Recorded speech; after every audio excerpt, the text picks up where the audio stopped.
Hello, people. How you doing? You are connected to Street News Now. That's SNN. Of course, that stands for Street News Now. I just told you that. And welcome to Six Guys and You. We do this every Thursday evening, 9 p.m. Eastern, 8 p.m. Central, and 6 p.m. on the West Coast. Make sure you go to our YouTube channel, SNN, Street News Now. Make sure you subscribe, like, and share. Also catch us on Facebook Live, Twitter, and Twitch. And our fearless leader, Lee Michaels, will join us momentarily. You are connected to all of us, the MICs, the Master of Intellectual Chaos. And let's go right to the first member that will, of course, start his topic soon. Dr. Ron Ford, how you doing? Good evening, sir. How are you doing today? Okay, that sounds very prim and proper. Doing okay. How are you doing? Man, I'm still glad to be alive, brother. You know, it's one of those things, man, where a whole lot of people can't say that because they ain't here no more. Well, absolutely. You know, you have life and you have death, and it's always good to be above ground, as they say. Any day above ground is a good day, I've been told over time. Yes, sir. Without a Absolutely. shadow of a doubt. Welcome in, of course, our other cohort, Mr. Mike Love. How you doing, Mr. Mike Love? I'm doing good. I was just amazed with that radio presentation that Dr. Ron gave us in the beginning. You know, when he put on his radio voice, and it's the Dr. Ron show. How are you? Right? Yeah. That caught me off guard. I thought I got the caught me totally off guard. I was like, oh. That ain't the Dr. Ron I know. Oh man, y'all messed with me for talking Italian a couple of weeks ago. Y'all messed with me talking Asian a couple of weeks ago, and I know this is like, you know, the alphabet people month, and I ain't talking like that. Okay, I'm not fit to do it. Okay, what Mike, you can have that one. Yeah, you can have that one. Okay, it's be coming on this show. The man already done said that Lee, we got to sit in for him because he busy. I don't know how he all busy. It's his show. He created a show. How you too busy to do your own show? What is that all about? So we fearless. Why is he fearless? Does he wear a cape? I mean, I forgot. What does he wear? Capes? You know, you got to put the lisp on me. Does he wear capes? Yeah. Well, I'm glad you got that demographic on lock, Mike. I'm glad. Look, ain't nobody talking about playing with your Jimmy on this show. Come on now. You need to keep it clean, Dr. Ron. What's wrong with you? I'm glad you got that demographic on lock. That's the representation of people that God has put on this earth. And you, my friend, have no business taking advantage of alphabet. Whatever they represent. Yeah. Yeah. Now I'm gonna tell you something, man. And I got a question. You're probably the right person to answer. Hold that question. Let me bring in Mr. Buck Wheezy. Okay. The question would flow. So, Mr. Buck Wheezy, forgot about me completely. It's like, we're gonna start the show. Hey man, forget him, man. I gotta go into this question with Mike. We're missing something here. What is it? It's the light skin, the balance. We say light skin. Hey, light skin ain't in no more, man. We can't see him. He's like Casper the Friendly Ghost. Oh man, that glow coming from that man. Good Lord. Shucks. I'm sorry. So I had to bring in, of course, our cohort here, Mr. Buck Wheezy. Now, Dr. Ron, you have a question for Mr. Mike Amore. Yeah. I was looking at the news because, you know, the alphabet celebration just started this month. And they were saying the alphabets, and then they add the word plus. Oh, wow. On the end of it. So I'm like, right. What does the plus mean? Whoever you want to be, honey. That's right. You know. Damn it, Mike's got me started. Oh, God. AMC Plus, Disney Plus, CNN Plus. And you know what? Hey, we don't need to be. There ain't no need for us to not be able to use the plus. Okay. Let me tell you something, honey. There's a show host, co-host who's gay and represents the LGBTQ plus community on one of these nationally syndicated shows. Okay. And this Negro, every single other word is honey. I get so tired of his honey. I'm like, dude, for real? You gonna wear it out? You gonna wear it out like I wear out the N-word? But it's a qualification statement. Just like you wear out the N-word, because maybe you use that word all the time because you're trying to connect with it. Maybe you don't feel, that you're connecting with others. I'm overcompensating, right, for the light skin. I mean, I'm just saying. Okay, honey. All right, though. Mm-hmm. My goodness. Y'all know we're gonna get protested, right? No. I mean, no, don't get me wrong. He's cool and all, And I grew up in San Francisco, bro. I mean, you can't get more gay friendly than that. No, don't nobody know. He out there. You can't get more gay friendly than San Francisco. But it's just, it's like sometimes I feel like he's just trying too hard. Yeah, honey. Well, optimum word is hard. Yeah, they. My girl. Yeah, you can't be. You can't be doing all that, I okay? can do whatever I want to because Lee gonna be late.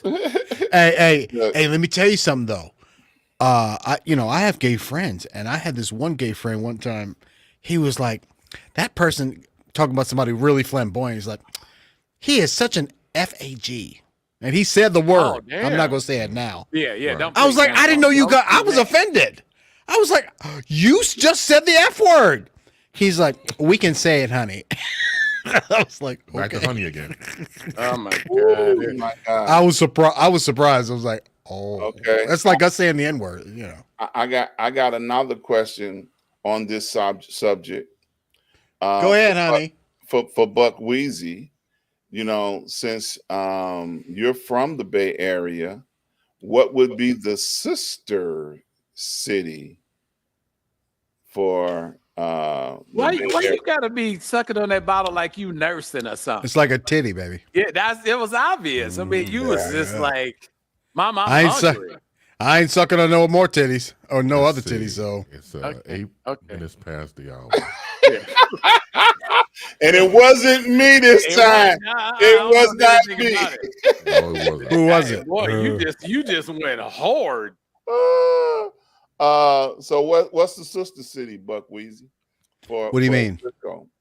What would be the equivalent sister city in the United States that has the same ideology and the same amount of alphabet people population? Well, actually, San Francisco is not number one right now. DC is actually the number one gay spot. Yeah, DC number one. Atlanta is up there, but it's not even number two. But surprisingly, DC, and I didn't really even know that until I saw this article. I was like, oh, get out of here. Okay, that might be current day, yeah. But you know which one that they used to claim that title at one time? I would put that sometime in the past, right? Yeah. New Orleans. Really? New Orleans, really? Yeah. I never heard that before. Me neither. Yeah. If you ever go to the French Quarter and don't know that the bars are full of the alphabet people, you would be surprised. Well, you know what though? Ron's got a long memory like an elephant, so he probably remembers way back. It was probably Did you say member or memory? Memory like an elephant. Okay. I didn't know if you said he had a long member like an elephant. I was like, Mike. What'd you say, Chris? 8:09. 9 minutes past the hour. Hey. Sorry, sir. Protect his little FCC license on the internet. That's what he needs to do. Okay. Hey, it is these bitches over here that is causing the problem. And if you're just joining us, we are celebrating the Alphabet Plus people in the hey, monologue. Seriously, we're just playing because none of us, we're all fairly open-minded people. We don't really have any problem with gay people at all. So Yeah. I'm glad you talked about it now. I mean, it's not even 6 guys and you. This show was Honey and Bitches. So he changed the name for the day, I guess. Hey, it's Mike. Mike got me started on this stuff. Mike, stop it, girl. I used to work with this guy at the funeral home named Eli, and he used to say, "Well, all right." Well, all right. Well, see, if you're late, See, Mike started picking on me because I came in very professional. So he came in. Said, there you go. Yeah, Yeah, you he know, see, I Yeah, did see. see. Uh-huh, Yeah. I uh-huh. was like, Okay. You so "Hello nasty. and Damn. welcome to the show," you All know, right. and then all of a No, it's sudden because he lost it. no, Ron, is because you started with the LGBTQ plus month. That's what it was. I did say that. Yes, I Yeah. identified what month we are in. Yep. Yep. See, that's Well, what happens when you get older. You can't remember what happened 5 minutes ago, but you can remember what happened 30 years ago when New Orleans was the number yeah, one gay city. Right. You remember that. 1980s. That's right, early Yeah. 80s. Go You ahead, gonna Ron. win to the left, to the left, baby. Right before the AIDS outbreak. In case y'all didn't pay Yeah. attention to the news back then, you know. Back Yep, then. yep, back then. All Yep. right. Oh man, let us try to have some decorum. It's your This fault, morning. Chris, for letting this get out of control. No, it's not. You ain't blaming me, bitch. No, we're no, that's not going to happen. No, There goes that hell no. Christian audience. They're gone. Oh, The Hell Christian no. audience is gone. They're oh, gone. man. So Oh, man. having had some great conversation, let us completely segue into the topic brought to you by our brother in broadcasting, Dr. Ron Ford. Thank you, sir. One of the things that I had on from the desk of Dr. Ron on this past Saturday, we had an awful lot of vicious gun violence in this country, and I wanted to address it in specific about guns. What are we? What are they doing wrong? I've added an extra line to it because there's some gun owners that listen to this show, and I don't want them to think that we are against people having guns. But I wanted to clarify the fact that it's a lot of sides to this conversation about guns. People bring up the point about guns don't kill people, people kill people, and they're absolutely right. If you put a gun on the table, that gun is not going to harm anybody. But if a person with the wrong attitude, the wrong intention picks up that weapon, then that weapon can turn into a massacre, a horror story, a loss of proportionate numbers, which we have seen lately. And one of the things that I wanted to point out was the fact that the reason why a lot of the Republicans have such a strong, passionate feeling for keeping guns in place, the laws I'm speaking of, is the fact that they make a lot of money off the sale of guns. When you go back, and we talked about this last week and on other shows as well, that when you start doing the math on that young man who killed all those people in Texas, you're talking about close to $10,000 worth of cash money in sales to a retailer. And he didn't care what he was going to do with those guns, but he should have cared. And he should have asked the question, you are buying an awful lot of gunpowder, and a lot of ammunition. What are your intentions? Where did you get this money? You had to know that he was 18 years old when he bought those weapons. And to not question him allowed him to have an awful lot of gunpowder in his possession, which he went on to do what he did. Now, it's been a terrible, rash of gun violence over the last month, and it doesn't seem to be slowing down. It seems to be picking up momentum. Oh, yeah. And the fact that these guns are out there and they're considered to be legal. Okay. They were bought in the right way, but the wrong person has possession of them. And one of the things that I brought out in my episode, if we lived in another country where guns are not so readily available, the mentality of a person who wants to do harm to somebody, say they were in the Bahamas or Haiti or Jamaica or some island where guns are not as easy, but machetes are. Now, machetes serve a purpose. They farm, they harvest, but if you put it in the hands of a person who wants to commit a crime, he's going to chop somebody's head off and throw their body in the ocean. But it's the mentality that is where we go wrong. What is the mentality of a person that has a weapon that can cause harm to someone? They put warnings out. Don't go to Haiti because they're having a civil war just about every other weekend. If you go to Jamaica, don't go into this area. If you go to Puerto Rico, don't go into that area, because you can wind up getting knifed. You can wind up, not coming back to America, because it could be a very serious situation, with the wrong person coming in contact with you. And that's something that we need to focus on.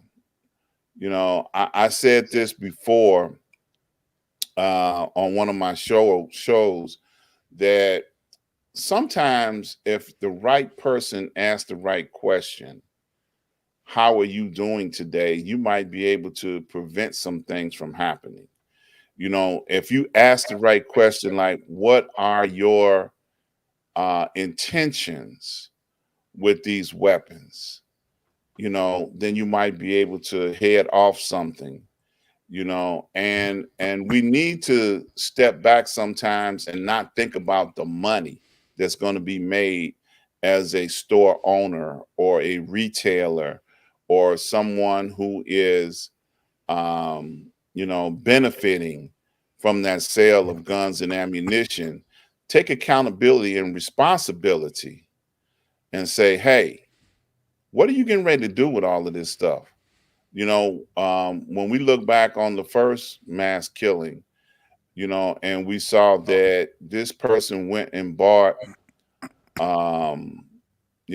body armor, and he went out and bought camouflage and lots of ammunition. Somebody was aware of that sale, and somebody should have asked the question, what are you going to do with all of these things? And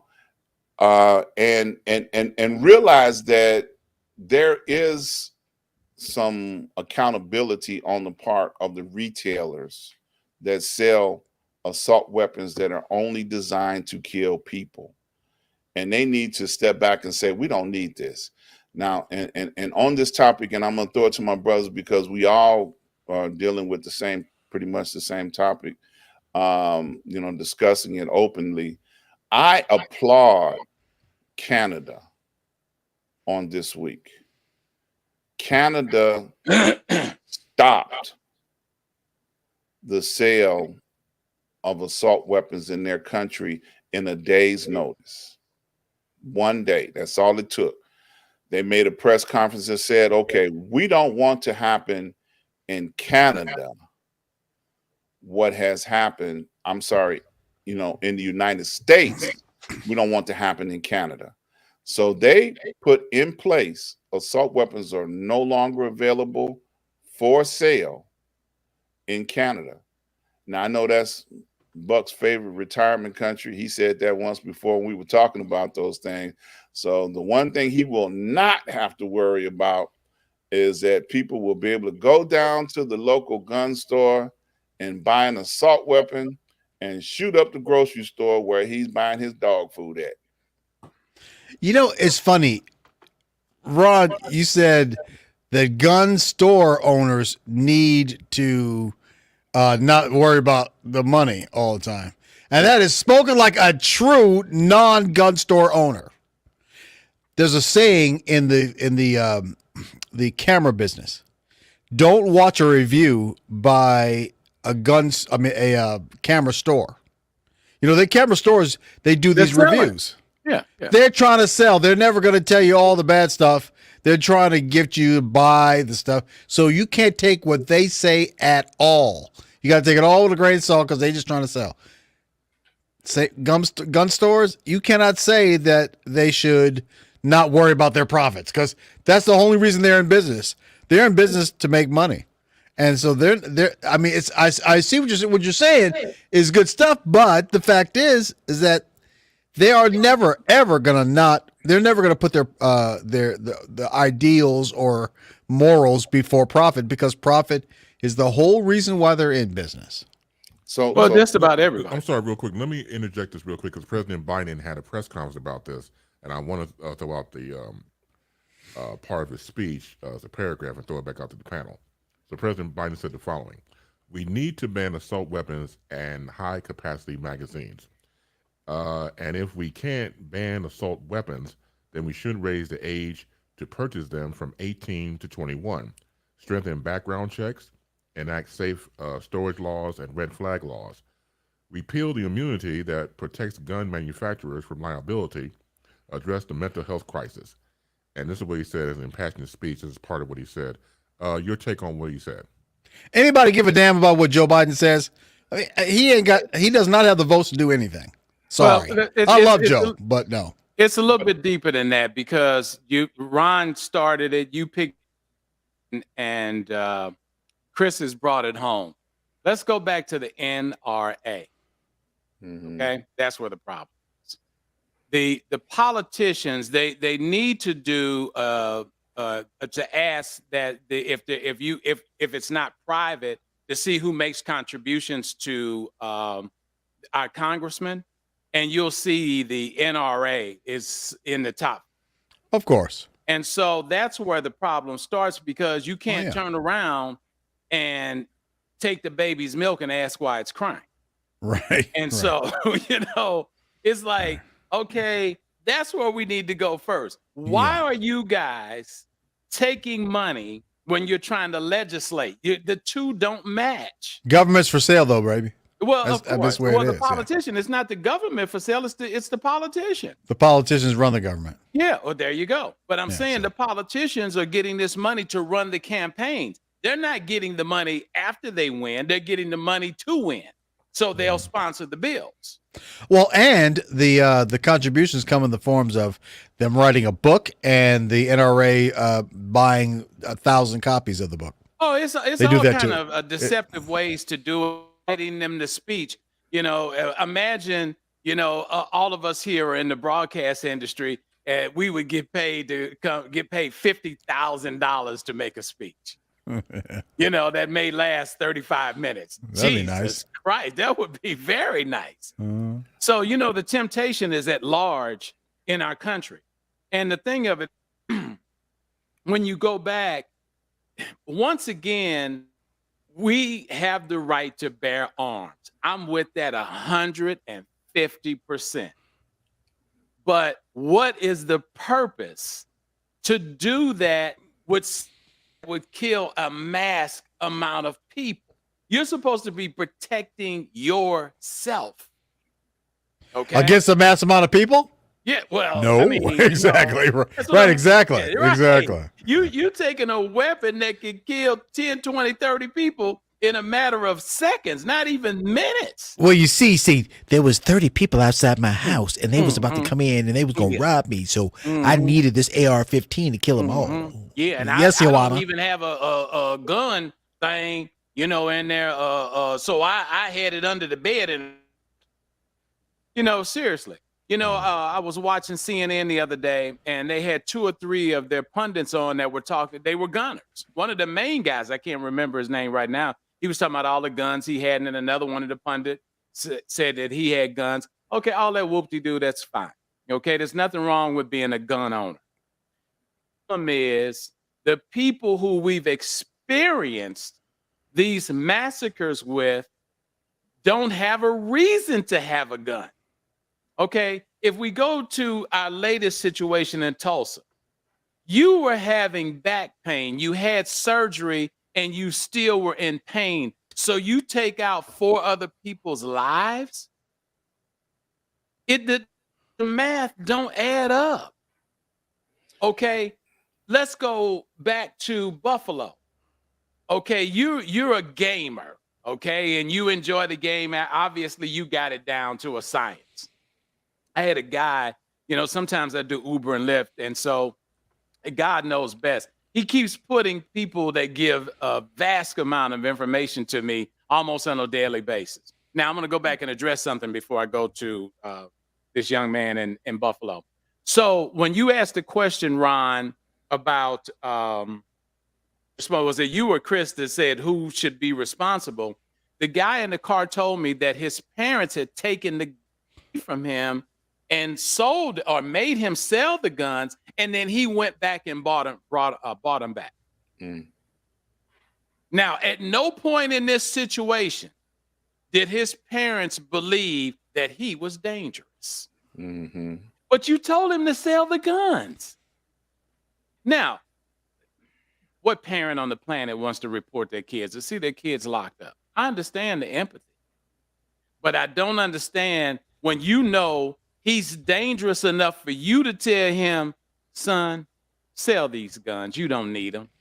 And then he sells them, he does, but he ends up back with the gun. Now, the part that I was getting ready to make was going on Twitch, making a video. He's got the suit, he's got the cameras, he's got the whole layout. And he wants to play a game. What point in his brain cells are starting to disconnect when he doesn't figure that this brings death? That's the part that it doesn't make sense. If we move on to the shooting down in Uvalde, okay, they reported yesterday that I think either they're going to tear the school down or they're going to do something else with it. The kids will never go back to Robb Elementary School again. No kids will ever be in there as a school. I mean, once again, and then they're all tangled up with the police report of the chief who said that he got a call. He was trying to call the guy. The guy wasn't answering the phone. They was outside discussing it. You had 10-year-old kids, 10, 911 with their own cell phones. The kids reported that survived that they could hear the police outside talking. And it sounds like the police were outside running around like the Three Stooges going boop, boop, boop, boop, boop, boop. Like they couldn't figure it out. Well, he's barricaded in there. Then you had a father, a parent who they were holding back. It took 4 men to hold this man back because he was ready to go kick the door in. We got issues. Yeah. At every level. This isn't just the NRA. It's our system. It's our parenting. It's the NRA. It's the gun dealers. And the list goes on of just things that have spiraled out of control. Our society is de-evolved. It's devolved. Absolutely, Mike. There's a lot of people that should be held accountable for what's going on. Absolutely. And addressing what Buck is saying, that no gun retailer is going to pass up an opportunity to put $10,000 in his pocket within 2 days because he's going to say that's a good sales day. Yeah, especially considering that inflation is hidden and everything's gone up. He's got a family to feed. It had nothing to do with the guns. It was the product. But he should have asked the question. He should have asked the question. You just bought one of these yesterday. What do you need another one from today? Yeah. That's a legitimate question. What do you need all this ammunition for? That's a legitimate question. Well, let's stop for a minute, though. Let's say it wasn't the same salesperson, Ron. Okay. But the records are still there. Okay, but the records are there. But here's the issue at hand. That's why it goes back to the whole political side. You don't shut down the sale of assault weapons. This could easily happen.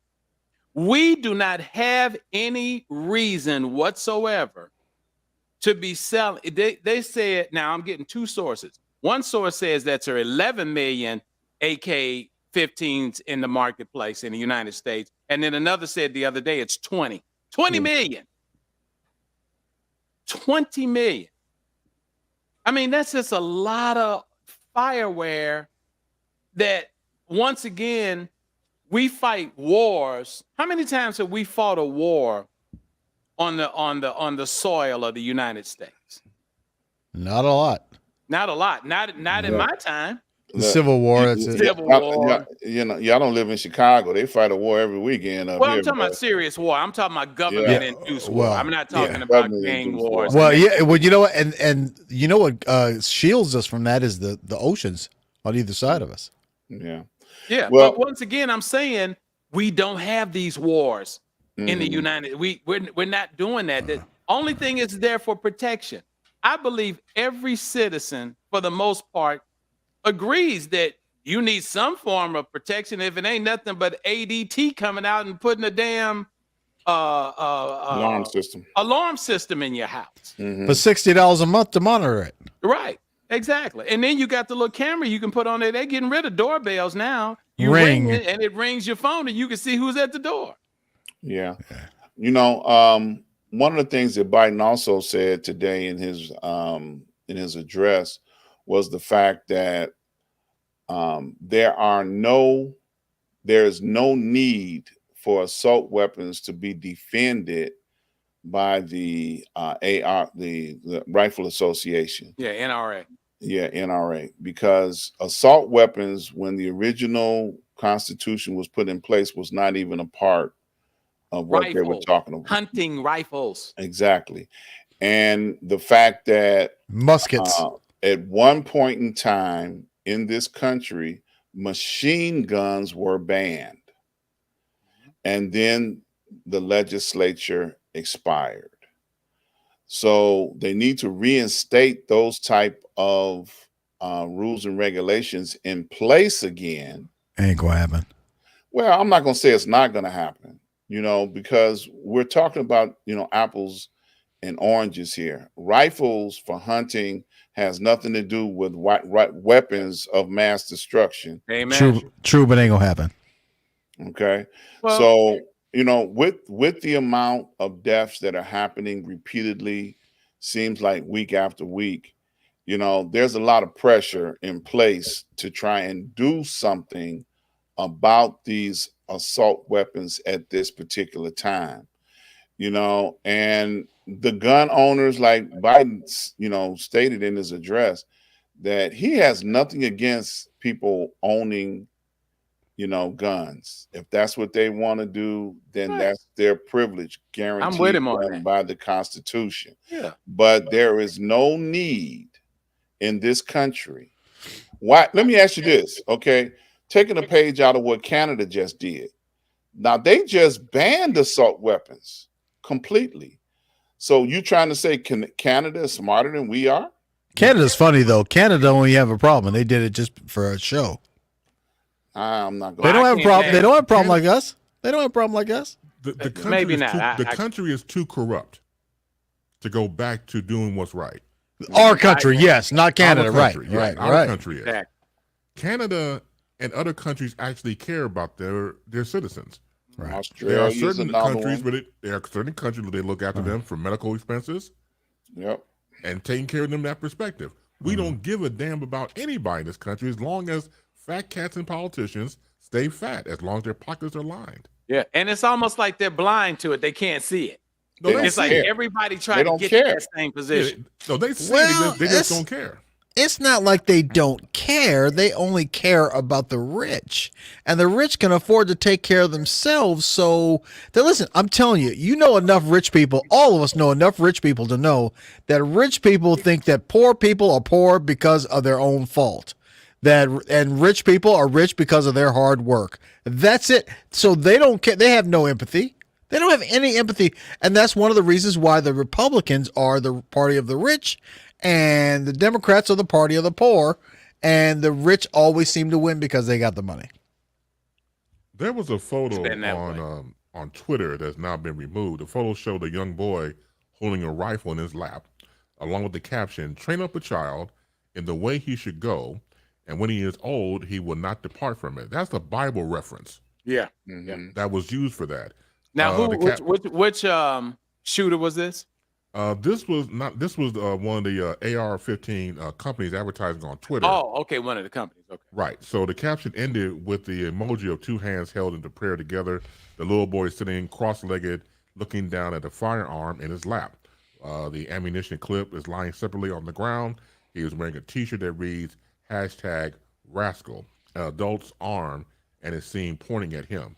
So when you have these really nasty advertisements for children to get the idea that having a firearm is the way to go, not a book, not something to educate the child. You want to use, and again, depending on where you are in this world, if you use it for hunting purposes and the right to bear arms, that's fine. But at the same time, the message of a child with a firearm makes no sense to me. Now, once again, it has been removed, but prior to the shooting that happened in Uvalde, this was on Twitter.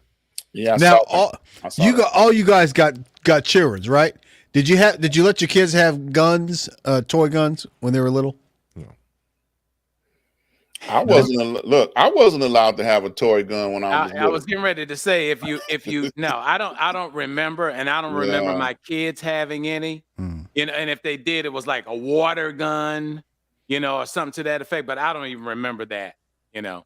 Yeah. No, my parents, my mama told me, "You are not playing with no guns in my house. Right. This is my house." My mama said that. And my dad might have said, "Come on, boy, let me take you out in the back and show you how to, you know, pop a few, caps in somebody." I had a BB gun when I was a teenager, but target that I could put up against a tree and I could shoot with it, but it never interests me. Yeah, me either. Yeah. I've never shot an actual gun before. Ever. I might have held one before, but I can't even remember. It might have been like a BB gun or something like that. Yeah, I've never shot a gun before. I've shot a BB gun, but never a revolver or something that had live ammunition in it that could hurt someone. But what's crazy is everybody I talk to that goes to the gun range, they love it. They're like, it's such a thrill. Well, I'm like, really? I had my gun phase in life. I'm not gonna say I never did. When I got older, I went through a phase where I owned, 45. This was before the 9mm was popular. They had them, but 45s used to be, a very popular weapon. Handgun, Colt 45, and M1, which was a 30 caliber M1. Which was the preferred weapon of shooting in World War II. Which one was in the movie that Samuel L. Jackson he said, when you got to kill every mother effer in the room except no substitutes. Which one was that? I don't know. I can't remember. Yeah, he got MF in his contract. That could be any movie. Right. That's a Samuel American Express card. I think it might have been in Foxy Brown. Okay. I can't remember though. Anyway, yeah. But being a person who has gone through that phase, I've kind of outgrew it. I can't even tell you what happened to those weapons, Really? And it was so long ago. It was back in the 70s, But I went on to be a policeman at that time. I went on to do other things that required me to. You were a cop for real? Buck almost spit out his drink when I did not know that. This is the last of my Jack Daniels. Right. You ain't gonna spit out that much. That Jack's expensive. Ron, a cop? Yeah. Get the heck out of here. That's exactly right. You'd be surprised some of the adventures that I've had in my life. I can imagine. Please don't get him started. Okay, because we saw one of the adventures in the green room and it was exciting. Well, Ron is a big fan of the movie, the Daniel Day-Lewis movie, My Left Foot. So we're gonna leave it at that, man. I'm just trying to picture Ron in a uniform saying, license and registration, please. Yeah, hey, look, I used to be a bodyguard, private bodyguard. I can see that. I can definitely see that. I've done all of that. Well, you had to be weapons trained. So I did a lot of things. I carried a badge, like I said. I did a lot of things in my Now, days. I could see you standing at the door of a club, be like, "Oh no, you can't come in here, bro." But a cop driving around, no, that's funny. That's funny. Growing up, careers were easy to come by. And it's just where you land, and where you stay. I mean, I did it, but that wasn't, my career move. Like you know what it is? It's because you're such a rebel. You know what I mean? I can't see you being working for the man, being the man. You know what I mean? Because you're kind of anti-establishment. I kind of disagree with that. I see it in him. He's got a sneaky side to him. Really? And he would be the guy that would pull you over, and you would think, because he's kind of quiet, he's soft spoken, and the moment you'd make a move, Ron, what? You broke up. Ron would put a bullet in your ass. Yeah, I used to have them. Saturday night specials was a big thing at one time. And Don't be telling us about your sex life now. Just stick with the gun. I'm talking about, those little pockets, because we used to. The gun Saturday night special. Yeah, we used to be suited and booted when we went out all the time. We used to have 3-piece suits with the vests and the vest pocket, and used to have the little Derringers, all sorts of weapons used to be available. And a Saturday night special, is that a 22? What is that? 22, 26, 32. All of those small caliber weapons that you can, like I said, Derringer. They used to have over and under 38 and a 22. But back in that day, back in the 70s, people would pistol whip you, and somebody would still be alive at the end of the day. Right. No, you learned a lesson, because that was the whole point. It wasn't really about to kill you. It's about whooping your ass. But that was also back when people knew how to fight. Nowadays, they don't even know how to fight. They just shoot. Right. Yeah. And here's another thing, I'm sorry, Ron, for jumping in. But before then, the 50s and 60s, men were carrying knives. That's right. Oh, yeah, I heard about that. The knife was the big thing. You could get cut. Yeah. I'm going to have to cut you. Yeah, exactly. Go ahead. You mentioned about guns. Like, in my perspective, when I was a kid, you have cap guns. So you have cap guns, shooting around the place when you're a kid. And then when I got to be a little bit older as a youth, I used to watch this program on ABC called Starsky and Hutch. It was a detective show. And we used to live across the street from a Woolworths, and they had the replica guns from the show. The 45 that Starsky had and the 347 Magnum that Hutch had. As toy guns in the store. As toy guns, look just like the real thing. I got them. And so my dad called me outside. Was like, "What the hell is that?" It's these guns I got from Woolworths. And give me that. Because as soon as the cops see you, they go think it's the real thing. That's how lifelike it looked.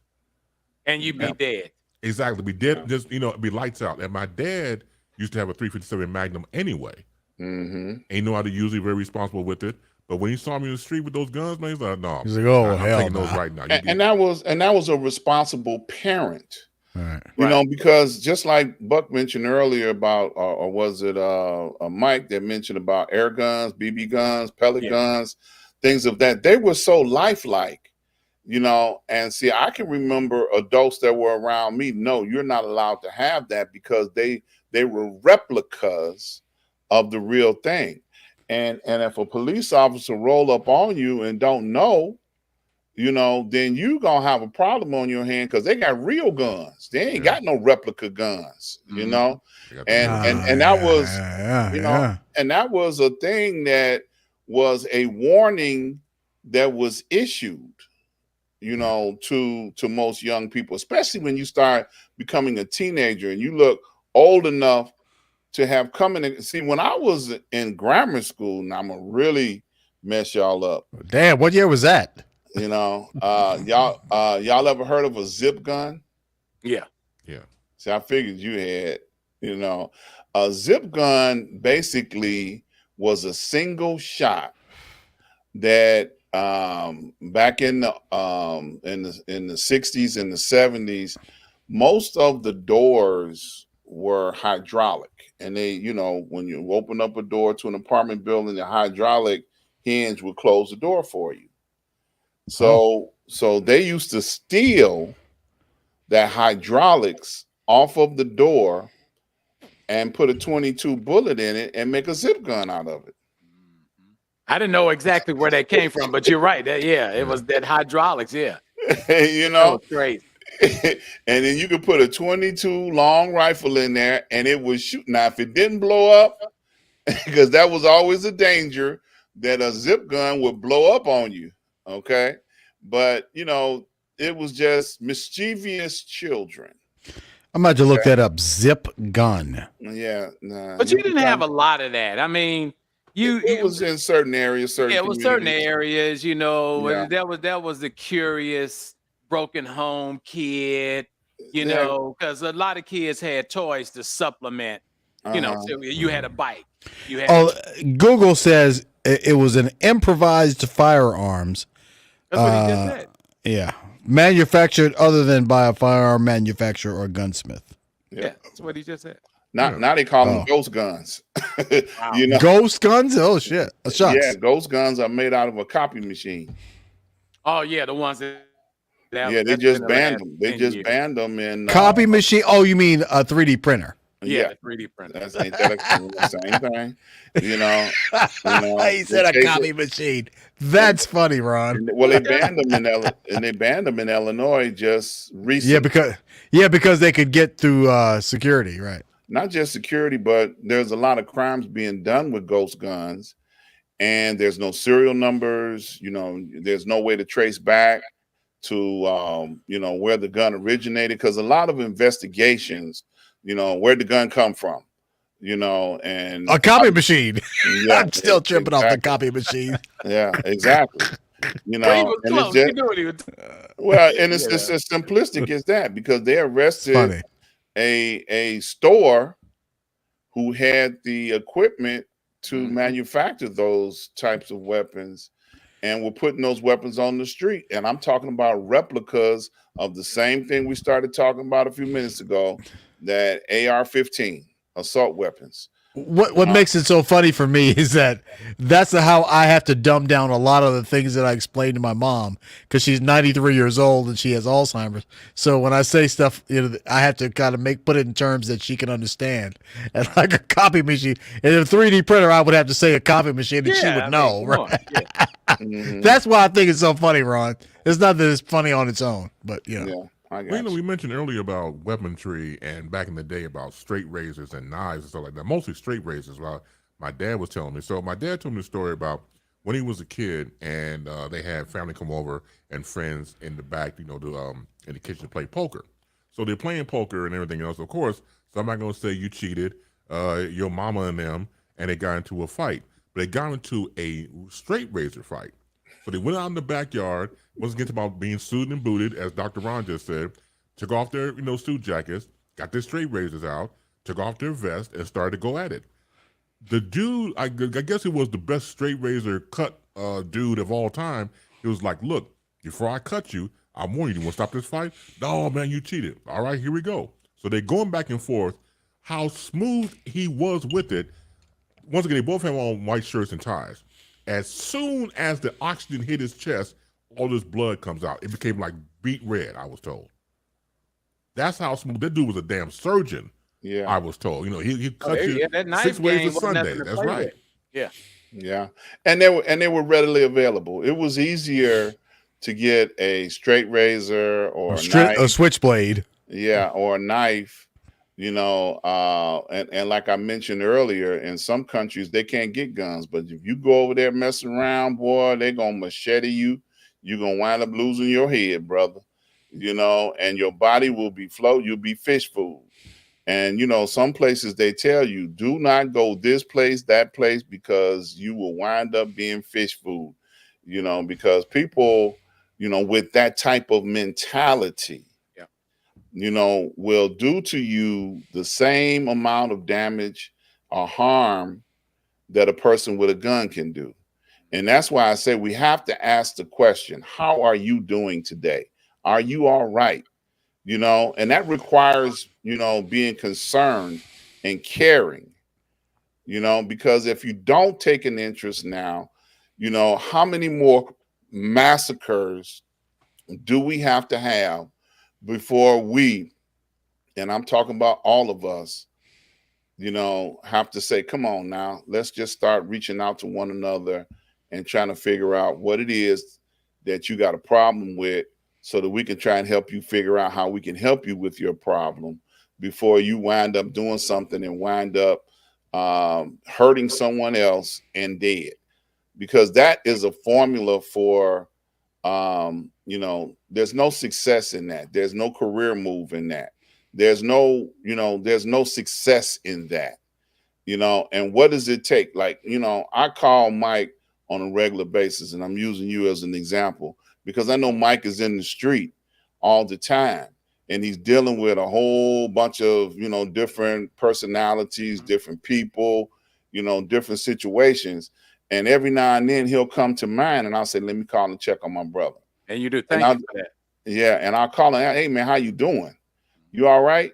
And of course he on his hustle. He ain't trying to have a conversation with me, but the fact that I call and put him at a place of ease, and that's just me, feeling like I got that kind of voice, that I could say, hey man, you all right? No, you do. We have that kind of friendship. And and that's the whole thing, the genius of Lee putting us all together. I knew of Chris Bates and I knew of you and Professor Miles, but somebody's seen that we all have the same mindset. And Buck and I've been together for a long time. And so when you bring these mindsets together, that's why it's so easy. Somebody asked me a couple of weeks ago, when do we practice to do the show? Yeah. I said, we don't practice. We come up with the topics and we decided we're all professionals. You don't have to practice when you're a professional, on right now with Golden State and the Celtics. They practice for perfection. Now, we've already done the practice from our years of experience with the different radio jobs that we have. So once this thing right here is in front of our face, this is the least thing. It's showtime, baby. It's the least thing we worried about. All right. Yeah. And that's what we do. And that's that, when we have these microphones in front of us, when you're watching our shows, it's not that this is not a brag factor. This is the tool that we work with. This is our tool. This is our wrench. And the point that I'm making is, even though we do this for a living, we still can reach out to other people. Just like you mentioned when you were doing your Uber thing, sometimes you have conversations with people for a reason that is something that they needed to have with you. And you could have helped that person with a situation or a scenario. Because I remember when I was driving, I felt like I wanted to put, Dr. Ron, welcome in, on the top of the car. Right. Because, then I can help them because they're going to tell me some stuff that I didn't want to hear. They want to talk. Sometimes these people want to talk and it's the craziest things. They'll, start with how's your day going? And the next thing you know, they're telling you stuff that you don't care about. But yeah, you really don't. Something that you just said, I'm sorry for jumping in, but it's genius because it's called a deterrent. And sometimes you don't know where people's heads are at, that they may be thinking, I'm going to hurt somebody or I'm going to do something. But all of a sudden you start talking to them and it goes away. Yeah. I've gone into places because I live in an area and I find out that I'm seeing even more Africans than I'm even seeing Black people in this area. And the thing of it is, a white person will come and I'll open the door, they'll open the door. And it's one of those, well, thank you. Always, it throws people off. If you want to throw somebody off, actually be nice to them because they're not expecting. Absolutely. And that's. I'm sorry. Go ahead. I'm sorry. Go ahead. Yeah. No, I was just going to, just kind of put a little bow tie on it, and that's something that we can do without having to worry about politics, worrying about retail store owners or anything else. These are things that we can do in our world, in our space, and the people that we come in contact with, and be able to execute a possible change. Now, you might not stop nothing, but it doesn't hurt to just do what we know to do. Go ahead, Chris. I'm sorry. No, that's all right. No, I was saying just real quick, just as a recap, and I mentioned about the advertising online, the Tyler Hole and the AR 15 style rifle. That came from gun maker Daniel Defense, who posted that online and has since removed it. So again, when we see these advertisements or people who just do not care over the counter, look, as long as you got the money, I don't give a damn how much you spend, because I want you to spend a lot of money. I want you to bring all this information, because look, I'm going to send you, whatever you need, ammo, or if I have to go online and find it for you. If you got the money, what do they say? Money talks and bullshit runs a marathon. So if you're able to do that, you're absolutely right. It would be the right thing to question. But as long as the check clears, that's the question that most people answer who are, selling guns. And so as we continue the conversation, I throw it to the brother, Mike Love, and he talks about triple massacres of that nature. Mike, you have the floor. Thank a prayer to be heard today on my Facebook page. And I said, Lord, heal our land. The prayer of our hearts in the time in which we're living is, Lord, heal our land. We all need to increase our prayer, our praise, our worship, and our service to our Lord and Savior, Jesus Christ, in times like these. There's a message here. I'm not a minister. I haven't been called that I know of, but I'm faithful enough, and I believe in Jesus Christ as my personal Lord and Savior. I was baptized 5 days after I was brought to this earth. There's a message here. There are too many things going on in our immediate circle. The price of gas, weapons being sold to minors. Literally, I mean, they're considered adults at 18, but they're basically minors. We have problems in our communities that we find no opportunity to resolve. We've got to stop just for a minute. My bishop, T.D. Jakes, said something. He said, prayer is very easy to have. There's a posture for prayer. And most of the time it's getting on your knees. Because that's when you are giving yourself. Okay? And if you have problems with it, he said, act like you're getting your house shoes from up under the bed. And that gets you down on your knees. In the morning, and you're standing up, kick your house shoes under the bed. So you got to get down on your knees to get them. And while you're down there, just say a prayer to God, because we need it. This is not happening. We had 3 massacres in less than a month. 3. Massive. Massive not in the amount of people that were murdered, massive in the fact that it didn't have to happen. And then we got the police department stumbling and fumbling, trying to tell us what happened. We've got the media at wits' end asking every question. Every time they have the press conferences, the media is just sitting there screaming like crazy. I understand that they need to get the information to put on television or put into print, but slow down. They're a little over the top. I mean, the people can't even talk, and they're just throwing questions like they're throwing baseballs. And it's time for that. Right now, it is time for us to come together as people. And once again, we need to think that, I tell people all the time, I'm living this life to live again. I'm going to say it one more time. I'm living this life to live again. What you see on camera right now is called flesh and blood. This does not go to heaven. What goes to heaven is your soul. Now, right now, souls are being curated for all of us to walk through the gates of heaven. This is going to come back and put these souls together and going to walk us through those gates. So everything that you're doing right now will make that determination if you're going to heaven. It doesn't mean that you have to right now go join a church. It doesn't mean that you have to be front and walking around with a Bible like you know the word.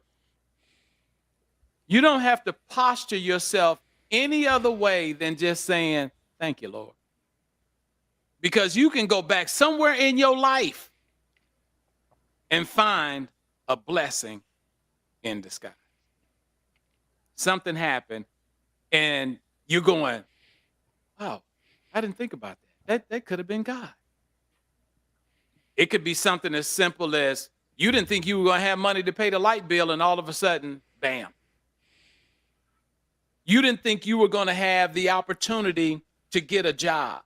Everybody said, oh, man, they ain't hiring black people. Oh, man, that's hard, man. You got to have a master's degree. And they hired you. They want to interview you. The opportunities for are all in the master plan that's been created. It's already done.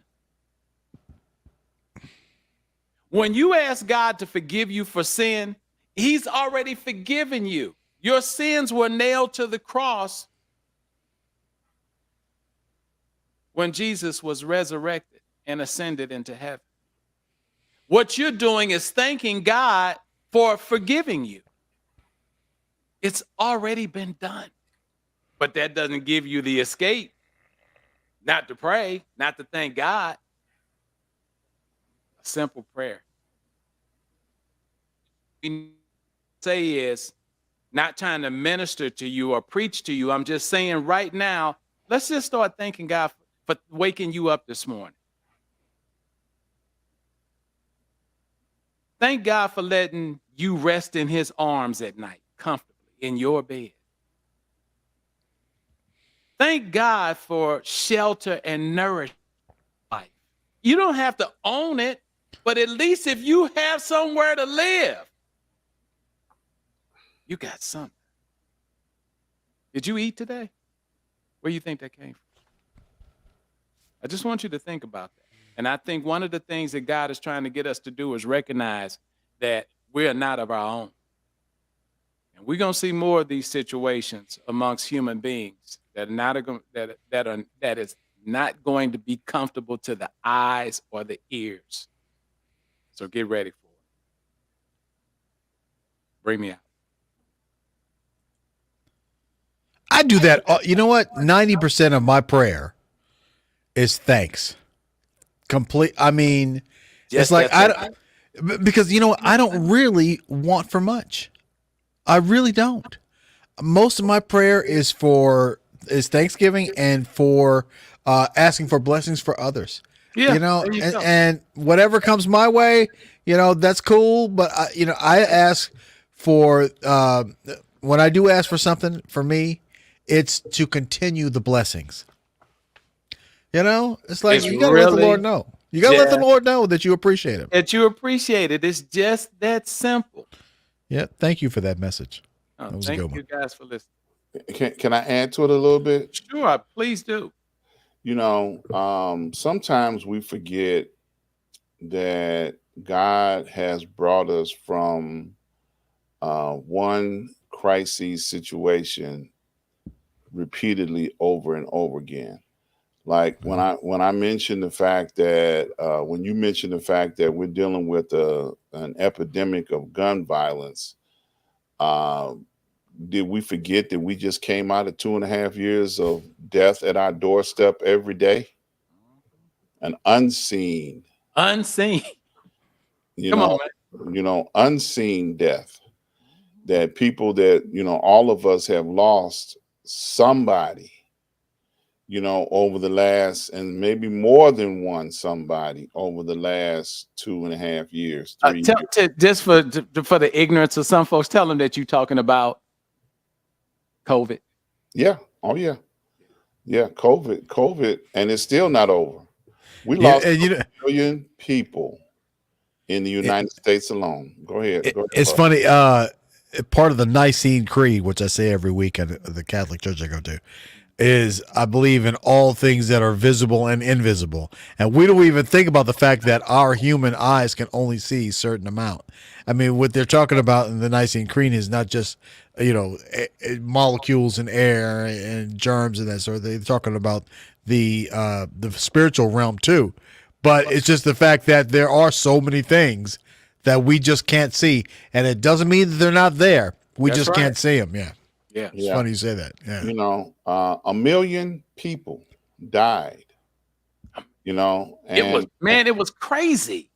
and people that are in the know, that people have understanding, they understand the fact that God was trying to get our attention then. And that's so far because it's not over. No, it's not. The numbers are still rising. They just put in the press today that they went back into court to have the judge, suspend wearing masks on airplanes. They were talking about that just today because they're trying to stop whatever version of COVID we're on, trying to keep it from escalating again to a place where it can continuously do more damage. Now think about this for a second. He just told y'all something that's pretty paramount. They want to do it with the airline, and they've already come out with the report that the airline is probably the what do you call it? The infiltration. What is that? System? That's it. It's probably the best out of all. That's than right. any building. Oh, the air filtration system. The air filtration, yes. Mhm. The air filtration system that the planes is at the top of the list.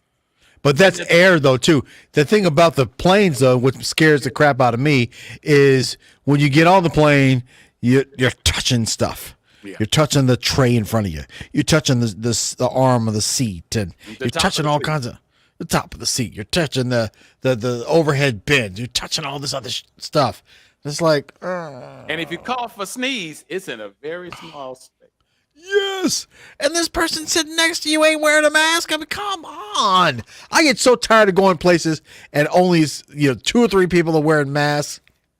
And you know what? And that includes the Lord's house. Like I said, go to Catholic church, mostly white, or white and other. But I look around and I'm like one of the few people that got a mask on. But the Potter's house wasn't playing. It got down to the point where they sent you the members had a QR code, and you had to bring your phone, and you didn't get in there. Oh, really? Oh, that's interesting. Okay. Yeah. Oh, Bishop don't play. I mean, that dude's a genius. I could see that. I could totally see that. Anyway, I'm sorry. I didn't mean to distract. No. But but the point is that God has been trying to get our attention for a minute now. Amen. And for those that don't even know that there's a God, there are those that don't acknowledge the fact that God exists and don't pay attention to the messages that he's trying to get. God shut down the whole world. And you know what? But you know what's funny? He shouldn't have to try to get our attention. That's what the ministers are preaching to us every week, but we shouldn't have to. But some of the ministers are getting off base too. Okay. Some of the messages that have been going forth, God was not pleased with what was going on, and he sent a plague onto the land to get our attention. And some people don't even acknowledge the fact that it was a plague. They don't know. They're just like, oh, they got nothing to do with us, but it has something to do with everybody, and when he says sit down, he meant sit down. And if you won't sit down, there were preachers that dropped dead behind, not believing or not knowing what they thought they knew. Yeah. There are plenty of people that have suffered because they listened to the wrong person. So now we tie both of these things together. We've got a plague that has been going on for 3 years. Now you've got violence, evil all sorts of evil that's going on that is, running ragged across the land. Okay.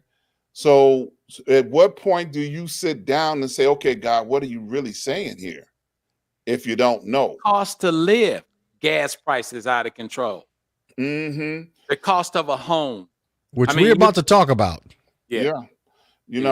And these are the things that, there's only one place to get an answer.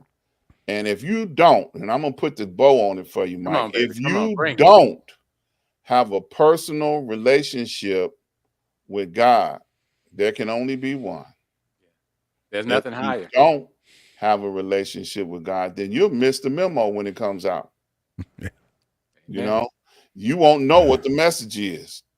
Amen. You won't know what you're supposed to be doing. Amen. Because you'll be sitting up there trying to do something. No baby milk. Exactly. No, that's right. I mean, how did we get to the point that they ran out of formula? Okay. So can I jump in here? Please, you can jump off the high board because I don't get this one at all. And Chris, if you don't mind, I'm gonna probably try to segue into our next topic here. So don't think I'm trying to skirt around you or anything. No, do it. Because we're getting close. The baby formula thing is that why are women not breastfeeding? Now, granted, I had formula when I was a kid because I was adopted. So my birth mother was gone. They had no choice. So that in that sort of situation, yeah. Okay, let me just jump in just for a quick second. My mother was a registered nurse. She used to work for this place called the Eastside Health District. And so when she went into the communities, they didn't have formula. Back when I was in. Damn it, Mike. 57. You broke up. Can you repeat that? Formula was made at home. Oh. Yeah, back in the day, yes. Back in the day. Where they sold powder and then you put it with water or something? I don't even know what they mixed it with, but they made it at home. Okay. Anyway. I ain't even gonna go into that, but it was a chemical concoction that started out with powder and wound up in the baby. Okay. Okay. All right.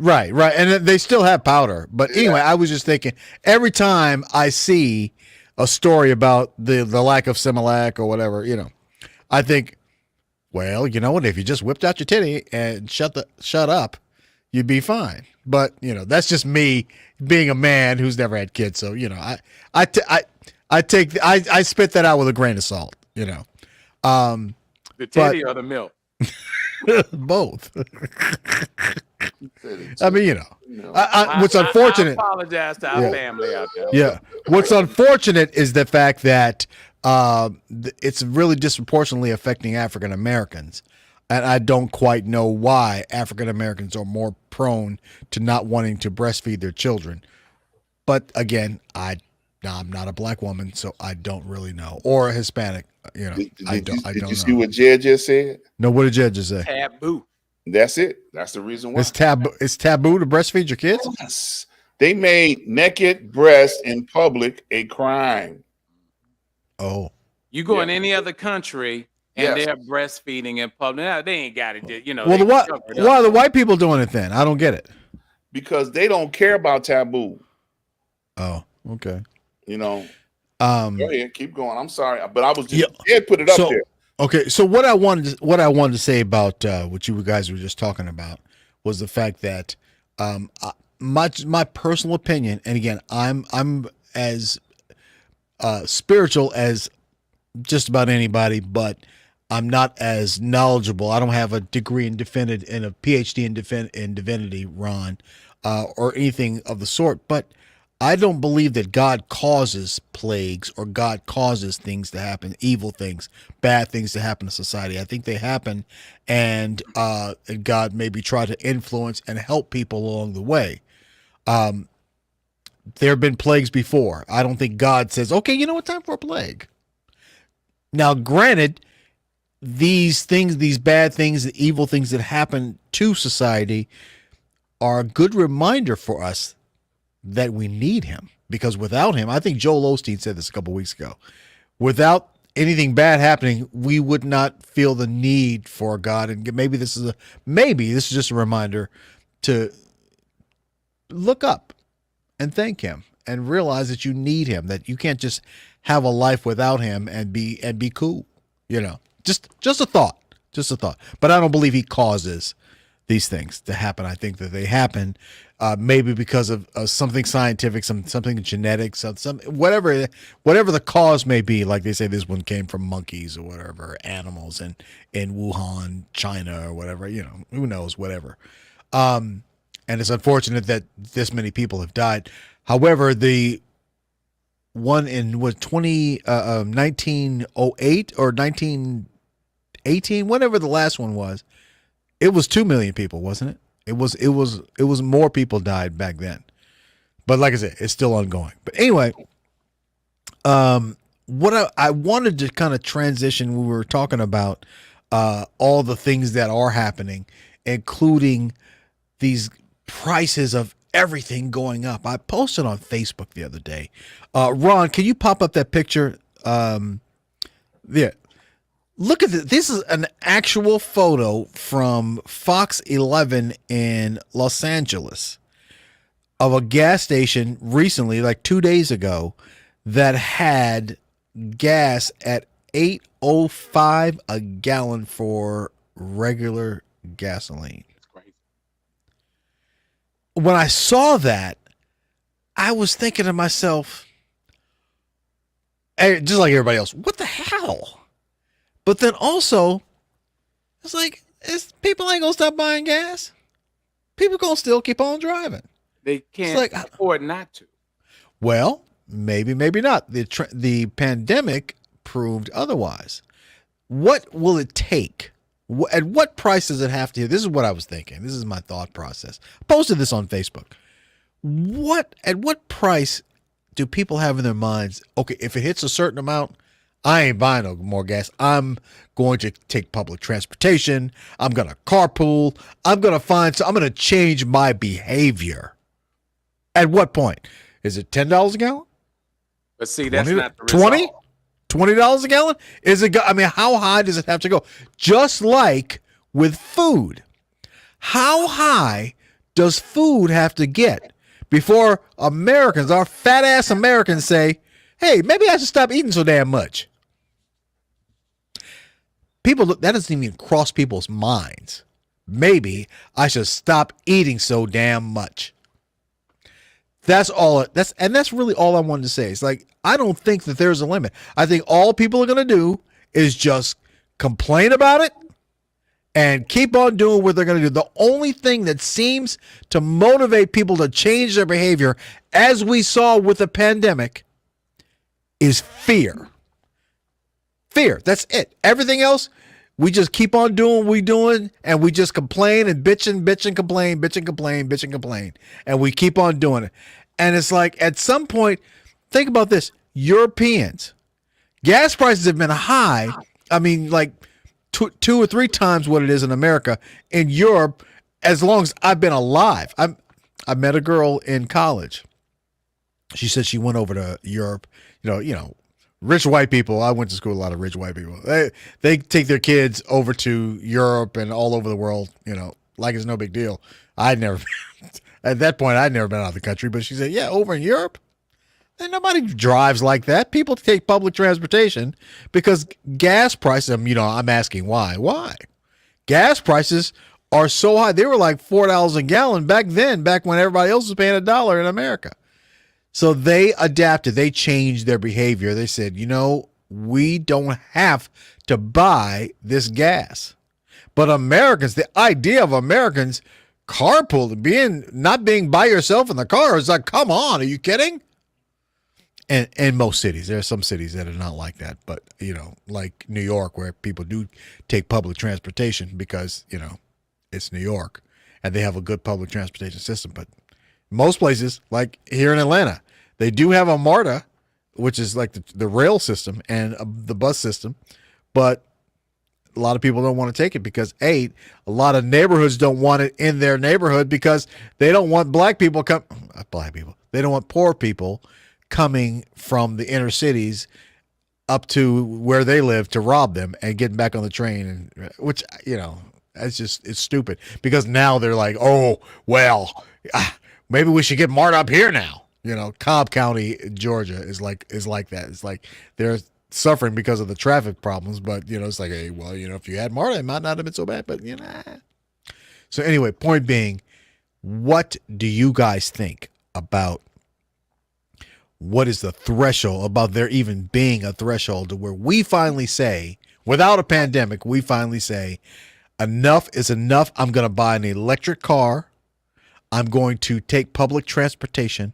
I'm going to find another way to where I'm not going to have to pay these high gas prices. I'm going to change my behavior, or with food, I'm going to stop eating so damn much. Well, Uber and Lyft has just raised their prices for ride sharing. See, you can't. The problem that we're having to answer that question is you have to solve the problem. Say it again, Mike. You broke up. You cannot run from the problem. You have to solve the problem. The people that we elect to go to Washington to solve our problems so we can concentrate on working aren't doing their jobs. And so when that happens, the fallback actually hits the citizens. So what's the solution for the problem? How can they solve it? The citizens have to pay a lot more attention at what the elected officials are doing, and they're not. About 10 years ago, C-SPAN started posting on their television channel when they were doing their votes, what the different senators and congressmen, what they were voting for and what they were voting against, because we didn't know. Right. And you have to keep that going. And that should not be limited to C-SPAN. If, you know,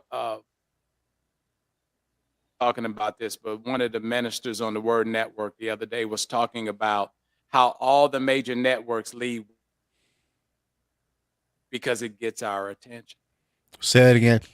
They lead with blood stories because it gets our attention. Oh yeah. If it bleeds, it leads. It leads. That's the new that's a news philosophy, right? That's the new philosophy. So if we don't know what they're doing and we're not asking and we're not proving by not electing them or letting them get our vote, it's going to continue. Most of these corporations, include that we're involved in or have worked for in the past, the radio stations are now owned by conglomerates that are publicly traded companies. That is probably the most vicious thing that's ever happened to our society, is when you consolidate and eliminate. And that's what's happening. See, you consolidate to eliminate. The largest, I'll say this without saying who it is, you'll have to figure it out for yourself. But the largest radio conglomerate, the CEO of that company makes $9 million a year. Wow. And they just let off somewhere between 5,000 and 10,000 people over the last year and a half. Let them go. Let them go. Laid off. Yeah. But that price didn't go down. You mean his salary didn't go down? His salary did not go down. Of course not. In fact, you probably got a bonus for saving money. Yeah, absolutely. Yeah. Ain't no property to it. All CEOs get a bonus. Bonus for saving money, yeah. On a Wall Street call when they're talking to the board and people who are trading stock, they're giving you an insight on the business, good, bad, and indifferent. Of course, they're bragging. See, the thing of it is, when you're an independent business owner like myself, you know, if I don't make money, my company suffers. But if this was a public entity and it didn't make money, and I'm borrowing money from Wall Street banks, and I've got to sell somebody, there are your fiduciary companies, that's what they call themselves, Fisher and all the companies out here. They say, well, we don't make money unless you make money. But the fact of the matter is that's the only way you make money is they have to put out a report to say buy, sell, or hold. And you can get a list of, I got all of the stock numbers in my phone for all the radio entities. And I can tell you right now what their stocks are selling for. It even shows a graph of what's going up and what's going down. They've cut us off at the inseams. I'm just sticking with radio now because that's what I do. One company owns 850 radio stations. Why? Second competitor owns 425. Why? But Mike, you've changed the subject here. What we're talking about the prices of gas and prices of food in the American economy. Well, that's where I'm going because I'm saying that's what's causing everything to go up. I'm just using radio as an example because they have to pay it back. They're not paying it out of their pockets. Easy Productions, and it's publicly traded. Buck Wheezy never has to worry about it. Buck Wheezy has to come up with a plan to sell to get the money to pay it. Now, when you can't do that or you don't bring in enough money, you have to raise the price to do business. It's simple math. But we keep falling for it. So gas is going to go up. Expenses are going to go up. This guy that was upset, he had an operation on his back, the Tulsa murder, and he wasn't satisfied with the outcome. And he was so freaking mad. Because he was still in a lot of pain. Yeah. He killed his doctor. Well, he was trying to kill his doctor. I don't think he actually killed the actual doctor he was going for? Yes. He did. Okay. I didn't know that part. Yeah. So when you ask the question, what is the solution? The solution is we have to get back to the commonwealth of how our society functions. Over the course of 50 years, we've lost that commonwealth to corporations, the greed, stocks, bonds, and greed. Greed. Yeah, greed's first because it is a subset of all the rest of them. Yeah, that's the problem. And as long as greed's there, and you got a guy that's running for a public office, and you believe and you let him tell you that he's doing stuff, and you don't follow his record to see what he's voting on. Yeah, but the problem is that greed doesn't supersede the basics of economics, and the basics of economics, basic of economics is still supply and demand. And if demand stays high, then prices stay high. If the demand dips like it did during the recession, then the prices come down. Remember how low the prices were during the recession when nobody was driving? And, I read an article after I posted this on Facebook. I read an article that said, oh, yeah, so demand has started to dwindle a little bit. I'm like, bitch, please. If demand had gone down, prices would be coming down, and prices are not coming down on gas. They're going up. They're doing nothing but going up. So that was a lie. But see, why should you meet demand when you can't make a profit? Oh no, they're making profits. That's the whole thing. That was the part of the whole article is that these gas companies, these oil companies, are making record profits. I mean, more the money than they've ever made before, because they're gouging. They're gouging, but here's the thing. But we're falling for the okie doke. We don't. Why are people still? Is it not we're paying attention, or we don't care? We don't pay attention because. But no, we're paying attention because we're arguing about it. We're complaining about it all the time. I can't believe how high gas prices are. People say that all the time. Let me say this. Every time one of the things that I do when I'm driving the Uber or Lyft, I make the person sit to the right of me. So they can see your gas gauge? No. Where I can see them. Because I don't want somebody sitting directly behind me and I can't see them. Oh, right. That makes sense. You see what I'm saying? And sometimes people get in and I'm like, Get over here on this side. Okay. Smart. Yeah, you have to do that. The whole time they're like this with their cell phone. And they're looking at TikTok. The worst. I can hear videos playing, they'll put on something, then they'll turn the volume down. Some people have the earbuds in their ears, but they're not sitting here reading the stock market. They're not sitting here reading stories. They're sitting here being entertained. They've taken this device and used it for self-entertainment when they should be taking this device doing what you said. You need to know about gas. See, we naturally bring out this information because we're broadcasters. Yeah. But the average citizen is not a broadcaster, so they only go with what's popular to them. If he's listening, he just had to be mad. I had to tell him the other day, one of my attorneys, stop sending me Instagram posts and TikTok posts.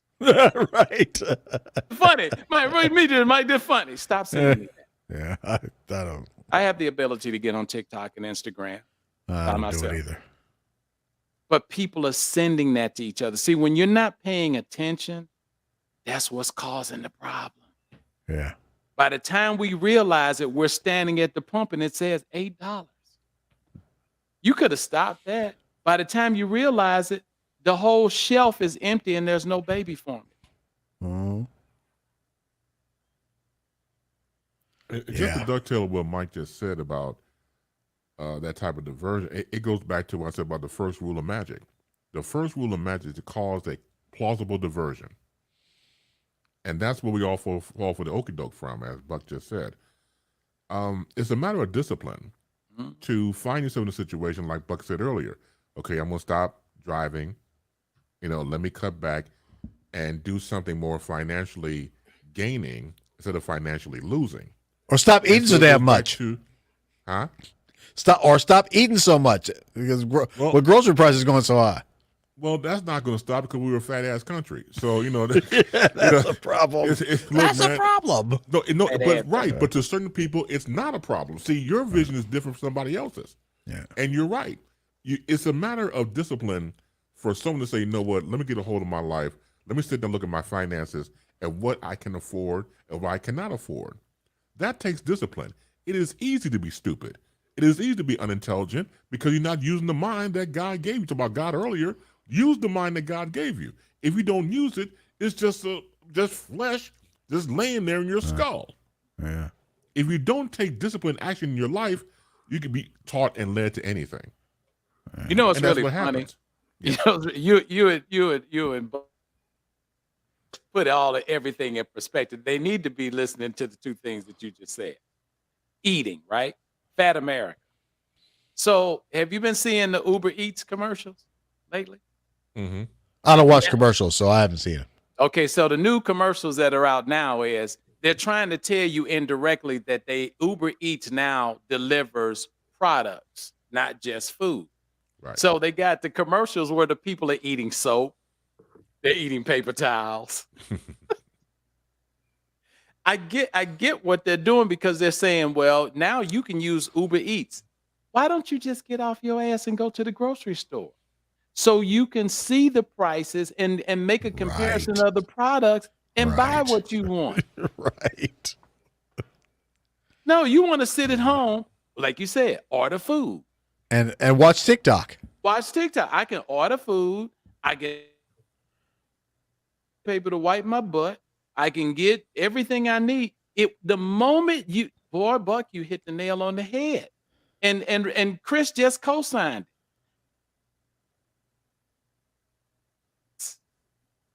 Is the moment they got you. Say it again, Mike. You broke up. The moment you don't get off your ass is the moment that they got you. Yeah. Can I jump in for a minute? Yeah, go ahead, soft voice. Yeah, come on. Yeah. Ahead, I'm setting Buck up. Do y'all remember, not too long ago, because I'm always talking about way back when, and I know Buck gonna say how far back, just I'm gonna say the first stimulus check, and then they had the second stimulus check, then they came out with the third stimulus check around that time. That's not that long ago. And the powers to be, the 1%, the Republicans were, complaining and moaning and groaning. Oh, no, you can't give them too much money, because they'll never go back to work. And then they started, pushing it off onto the states where you all got to pay half this money for unemployment. We're not going to pay all of it. And they were, Republicans' line or point was, well, we don't want to keep giving them money because they will never go back to work. That was the bottom line of their argument. And so they were saying that we got all these jobs available, but nobody wants to go to work. So people start pushing back against that ideology by saying that, yes, we want to go to work, but you got to give us a decent wage. No, we're not going to work for no $5 plus tips. That's not fitting to happen no more. The world didn't shut down. It's a new day. We ain't doing it. Well, guess what?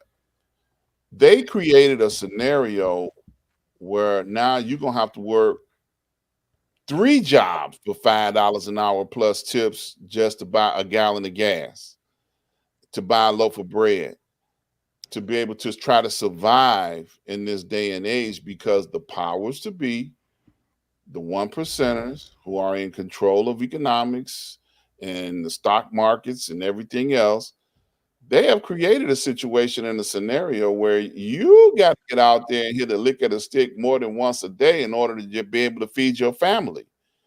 And we're not going to give you no more than what we said we were going to give you in the first place. Now, when you look at this scenario and look at it, in the proper perspective, they accomplished what they wanted to accomplish. They got people back to work. They got people back to those slave jobs that they wanted to get them back to, and they still didn't offer them any more money. The government tried to put in a mandated minimum wage, $15 an hour. Well, that got shot down. Okay. Well, because they know that they can increase their burdens. They can increase the cost of living to the point where we're going to pay $10 for a loaf of bread. We're going to pay $10 for a gallon of milk, because guess what? We got kids and they want milk. They want something other than what they have been, eating beans. Because, during the pandemic, they said it was a food shortage and it was a toilet paper shortage. Well, everybody went out and bought toilet paper. Everybody went out and bought beans. So they still got plenty of that stuff. But the stuff that they don't have, it's going to cost you to get. Okay. So they created a scenario that now, if we are going to have gas in our cars, we're going to pay the price, or we're not going to drive. Plain and simple. I remember when. But that's an option. The not going to drive part is an option. Why don't people see that? You can carpool. You can catch public transportation. You don't have to be driving by yourself in your car and paying $20 a gallon for gas. Well, Buck, this is not a new scenario. We had this before. Gas went up so high before, and way back then. When? That they had to put gas caps on it. When was that? Oh, I vaguely remember that. When was that? They had carpools before. When was that? They had food. The things were so bad they was giving away government cheese. Come on now. That was the 70s, wasn't it? In 1974, my first car was. Listen to this. In 1974, my first car was a 1974 Monte Carlo. My parents bought me to go to. How much gas was a gallon? Just guess. But okay, I can't understand what you're saying because you're breaking up so bad. I said I said in 1974, that's when we first hit the gas crisis. Guess how much gas was a gallon? 74, it was less than $1. 39 cents. Yeah, that's what I figured. We used to have this thing. Look, remember we used to have this thing called joyriding. Remember that, Mike? Yeah. But you know what's funny? It wasn't that low in California. It was because California is always higher. The lowest I remember it ever being was $1 a gallon. It was always a lot higher in California. For some reason. When the crisis came, OPEC was in charge. Okay, and OPEC was gouging because we bought most of our oil from them. Yeah, and they were gouging the price of oil. They were getting rich. All them sheiks was getting fat. They cut production. Yeah. Well, see, the organization of oil producers in the Middle East, they conglomerated. They came together. Yeah. And then when they did that, we paid the price. But then, like you said, carpooling, gas caps, all of that was in place. And we had big cars then. We had big luxury cars. They got SUVs now. And then the car manufacturer says, okay, well, since the price of gas is so high, we're going to start producing compact cars. Right. But I think, you know what, though? And that's when the trend came. Yeah. No, you're right. But I think that the society has gotten so self-centered now that, because remember, that was almost 50 years ago. It was a different society, that was before microwaves. So nowadays, people, the microwave kind of changed everything. It made everything instantaneous. We live in an instant society now. People don't care about anything except what they want when they want it right then and there instantaneously. So when I speak about $8 and $10 and $20 a gallon and Americans aren't going to stop buying gas, I'm saying based upon society the way it is today and how self-centered and selfish society is. They'll instead, you know what they're going to do? They're just going to save less. And the economy is still going to do what it's supposed to do. The rich are going to continue to get rich, and the poor are going to continue to struggle. Boom. And that's the bottom line. Because they're blaming the president and this administration for the way things are going. Yeah. And guess like what? It's his fault. Right. Like he doesn't own not one petroleum company. No. He don't bake not one loaf of bread, but yet all the people who are manufacturing these goods and services are the ones that are gouging the little man. Because they can. Listen, Chris, I'm sorry. I didn't mean for this to go this long. No, but yeah. I mean, But it's on point. Yeah. It's on point. And it's just like, I'm going to put another balloon in another big lie that they keep telling. They talked about this war being the reason why gas prices went up. And right before they tell that lie, they say, well, from Ukraine, we only get 10% of our oil supply. And Russia. Yeah. So why is 10% off the table costing us to have to pay $8 a gallon? Yeah, That's some BS. It's the oil companies. The oil companies are doing it because, like I said in the very beginning, they're doing it because they can. They want to see how hard they can push the American people before they'll finally say enough is enough. And I don't think there is a limit. I think they can just keep on driving it up, and Americans just going to complain and bitch and complain and bitch and complain and keep on driving, keep on trucking. Just like they said, the wheat supply that comes from that part of the country, that's driving up the price of food. That's all crap. Remember during the pandemic and when Lee was on the panel with us, they were using the excuse that they can't get any stuff off the ships. All of the ships got all of our supplies, out there on the water, and we can't get them inland, and we ain't got no truck drivers to deliver them.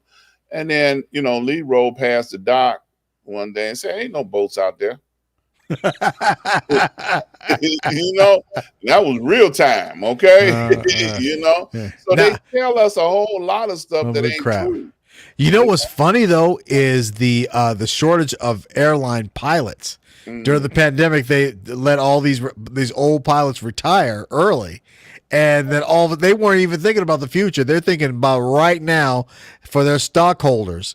Again, because they have to answer to their stockholders.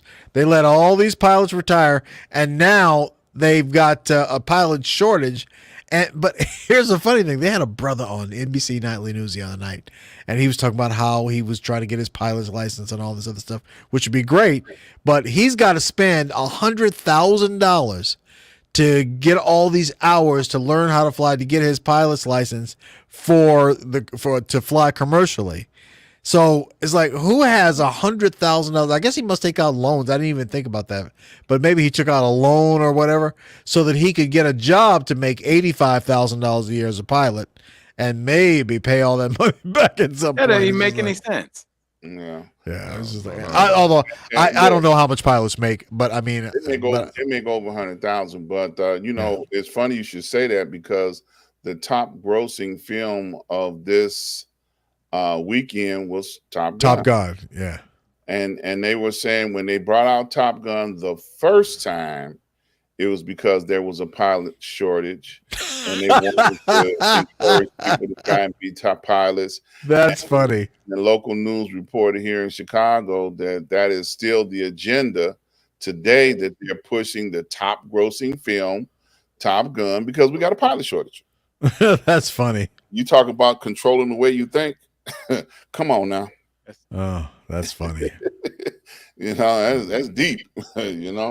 That's a interesting parallel. Again, just the Top Gun movie itself, man. I was surprised they did that much, money over at the box office and everything else. But yeah, how much was it?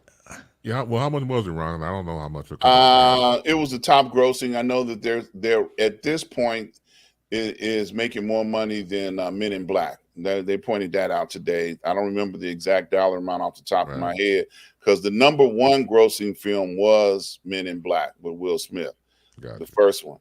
And then, wait, say it again. Will Smith there's no Men in Black movie out. No, I said back then. Number one. Oh, back then when Top Gun first came out. Oh, in history, the number one top grossing film in history, there was saying, was Men in Black. That's not true. That was Avengers Endgame. That was the highest grossing film of all time. Well, I'm just telling you what they said. Okay, I'm not going. They're wrong. Yeah, and then they said this movie this weekend was on the verge of taking out Men in Black as far as box office goes. Yeah, that's wrong. Okay, this just in: Top Gun Maverick crossing 200 million today. I can see that. Flies past 1980. Impossible. Say that again, Mike. You broke up again. Top Gun Maverick crossing. We got that part. Was the second part, but now you broke up again. Flies past 1986 movie. Mission Impossible. Okay, I can see that.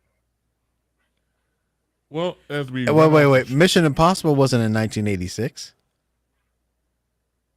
Flies past 1986 movie. That wasn't in 1986. Well, that's what it says here. Well, Mission Impossible right now. What the? Yeah, so that's that.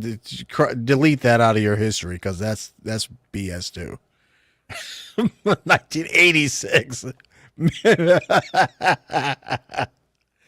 Although Mission Impossible, the first Mission Impossible movie was awesome. All the Mission Impossible movies were good. What they're saying is the original was in 86 for Tom Cruise. The original movie, right? Yes, that's what it was. But Mission Impossible, up until that point, had done 180 million. Oh, okay. Of Tom Cruise movies, that's probably what it means. That's probably okay. And is anybody, raise your hand if you're going to go see that Top Gun movie in the theaters? Yeah, exactly. And Chris, it's your turn. Hey, Chris. I thought about. Listen, I don't want to go to any kind of theater, because of COVID. But I did consider going to see Doctor Strange in the movie theater. I'm like, I know it's going to come on Disney Plus in 90 days, so I was like, maybe I'll just wait. Sorry. I want to bring forth a topic that's been viral, and I call it to air one's dirty laundry in public or to put one's business out in the street.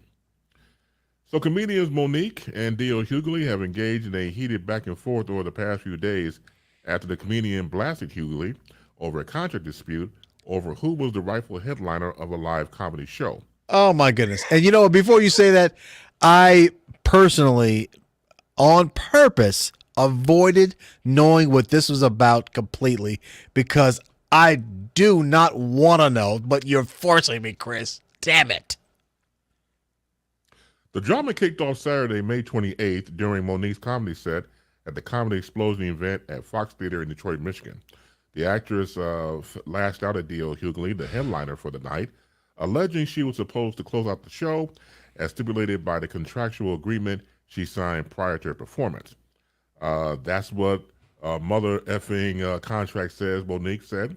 And Monique, she said, is the last mother, person on the damn stage. And she is the headliner. That's what I signed a contract for. That's what she said.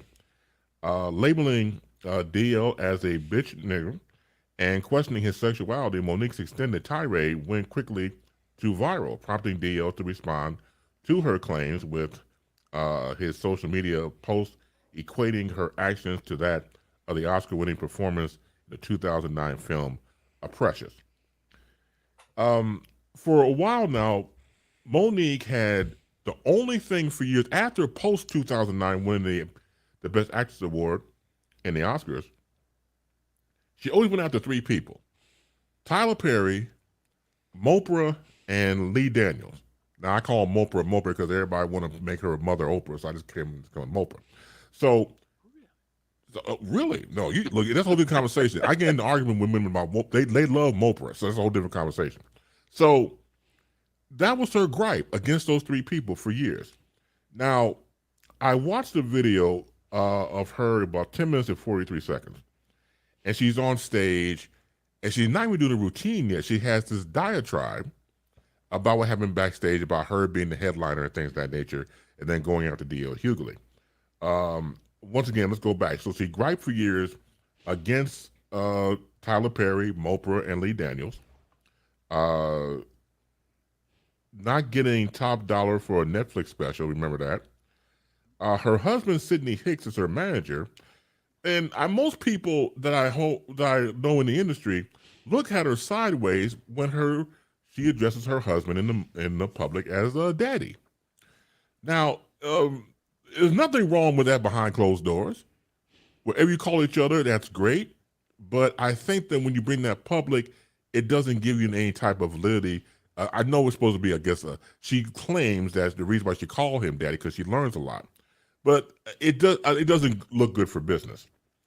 On April 1st of this year, Lee Daniels apologized to Monique on stage in Staten Island. So I thought at first it was one of those, April Fool's jokes. Come to find out they were serious, and they kissed and made up, and they apologized, and Lee Daniels said that Monique was his best friend. Going back to what happened last Saturday, Monique was saying dealing with these coons, referring to Steve Harvey, brought him back up, and D.L. Hughley. Called D.L. Hughley a bitch and claimed that she was the headliner, again calling out his sexuality using his initials of D.L. And to me, the beef sounded more like a promotional situation rather than D.L. Now, D.L. did address it on his radio show, and then when that video went viral, I caught that. And pretty much what he was saying was he understood now why Tyler Perry, Mopra, and Lee Daniels got it from her, because they were victims. And he claimed that when somebody tries to help you, this is what we get. So I'm a victim too, as DL said. Also saying, going back to DL's wife, how can you suck the D of a coward? Referring back to DL's wife. There's a time and a place for everything. You did not have to go on stage and put all that business out in the street and do that publicly. Should have been behind closed doors. It is equivalent to the slap that happened at the Oscars between Will Smith and Chris Rock. That could be handled behind closed doors. I don't know what it is about people who really want to make it a public thing and make it about them and curry favor from the audience, I'm not there to hear you gripe. I'm here to have you do a comedy set. I would be pissed if I was someone who paid good money. I'm not going to hear you gripe. I don't want to hear this. Like Buck said, we didn't want to hear it. But imagine if you were actually there and paid money. How would you feel? And it seems though with certain people, you can put the arms around them, you can say forgive and forget, and they turn around and show their ass all over again. It doesn't make any sense. Because if you have all these people that come after you, everybody can't be wrong. Yes, Mike. This was such an easy solution. It hurt. You said in the beginning of this statement that to come on last, to be the closer. If that doesn't happen, your ass gets sued. That's how you get your money, and that's how you keep promoters or anyone else. Because I'll sue you. That's a much better reputation to have and a lot less stress. Mm-hmm. Reading for the last week and a half, what's his name? Ricky Smiley. Mm-hmm. He had his 2 cents to say. DL came back with a pretty much statement. Harvey had a statement.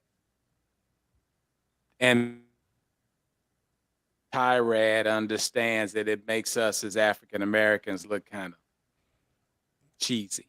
Yeah, but you know the problem with suing is that in order for you to win a lawsuit, you have to prove damages, and she didn't really get any damages. So it's you're damaged if you didn't sign an agreement to go last for no other reason but to make you the top gun. No, yeah, I'm just telling you that what you got to prove damages. Yeah, well, that's damage. Is it? The headliner says you're the best comedian. If from what they promised her to do, it's really just that simple.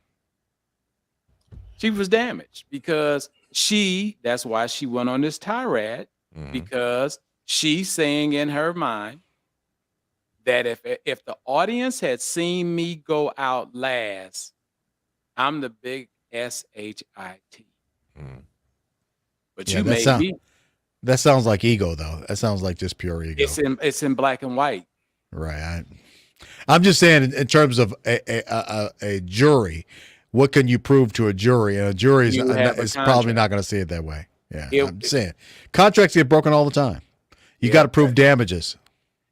You can't nobody wins a court case just because what was in black and white wasn't followed. It doesn't work that way. You got to prove damages. If it damages my career, you know what happened. Is her career damaged?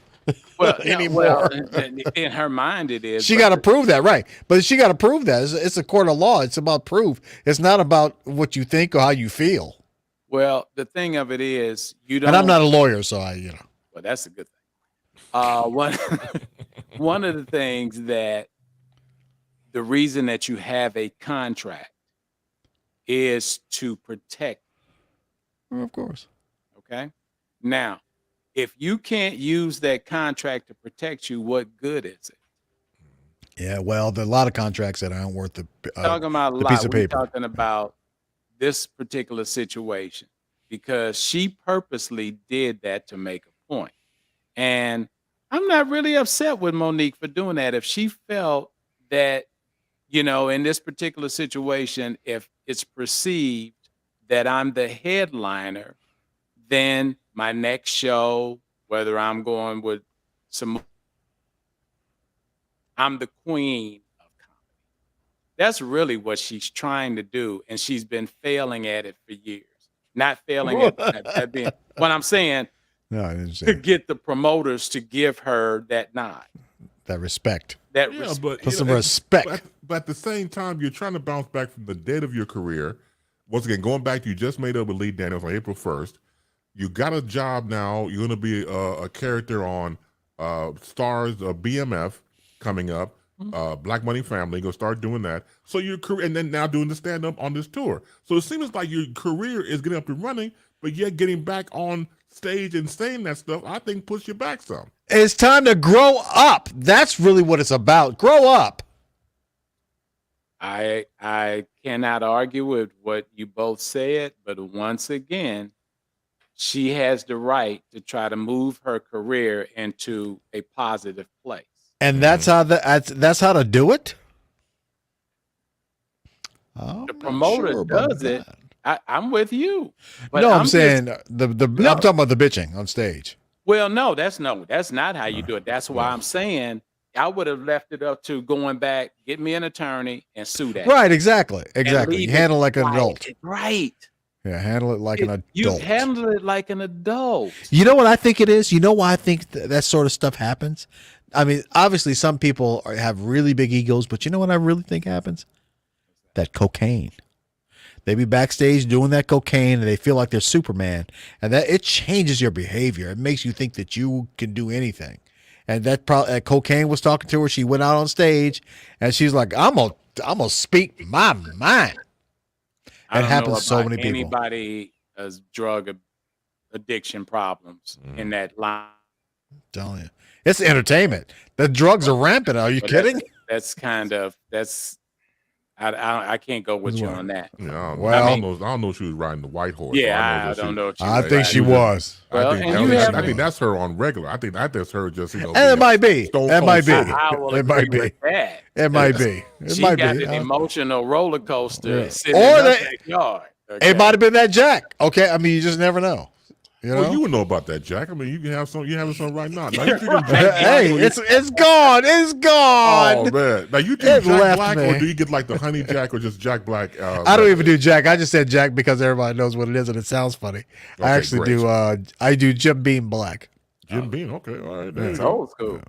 Yeah. Nice. Well, just to comment on this subject, she has been damaged goods for so long. And financially, it's probably affected her and her family. And she probably felt like speaking out was going to be a benefit, but then probably regretted it afterwards. That I should have did that differently. Maybe. And at the end of the day, and all of us are professionals that do other things. As long as the check is good. When I go to the bank, then, I can live to fight another day. Like Chris is saying, she didn't have to do this on this stage, at this platform, at this particular time.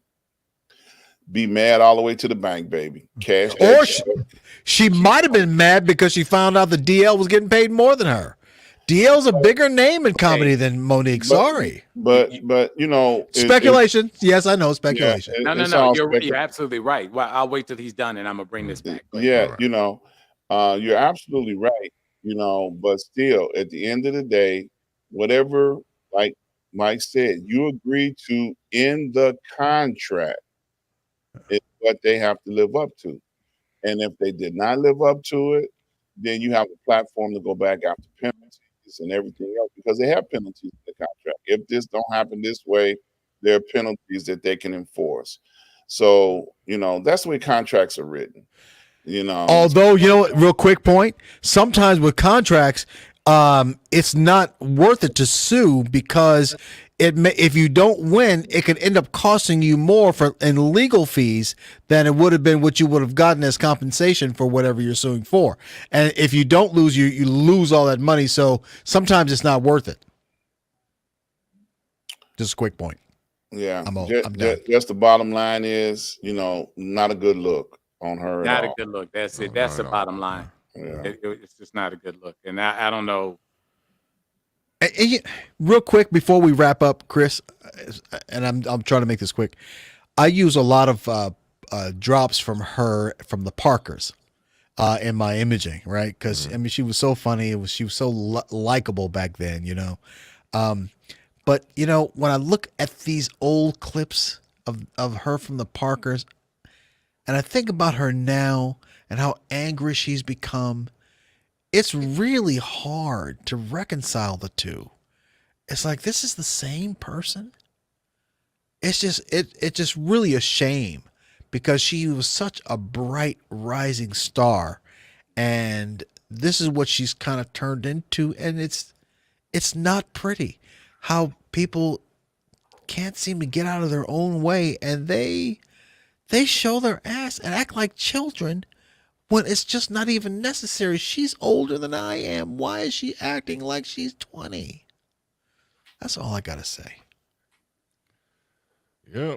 Everybody matures differently, and some people's, maturity level, stays the same or doesn't, get a chance to rise through them. But you have to allow yourself to mature. That's right. You have to allow yourself to grow. Allow yourself to age gracefully. Because real quickly, we'll get out of here. Some people just don't know how to or don't want to. You have to allow yourself maturation to happen. Sometimes you just got to let stuff go for you.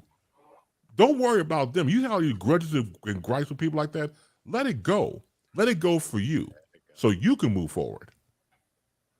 And so I wish you the best. But again, seeing that funky attitude May 28th, when I saw it on viral video, I was okay, here we go again. And, I wish you the best, but you just don't take all these steps backwards. Thanks to all of you in the comment section being connected to SNN Street News Now.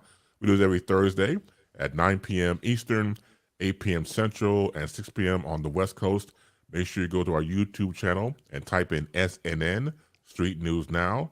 Subscribe, like, and share.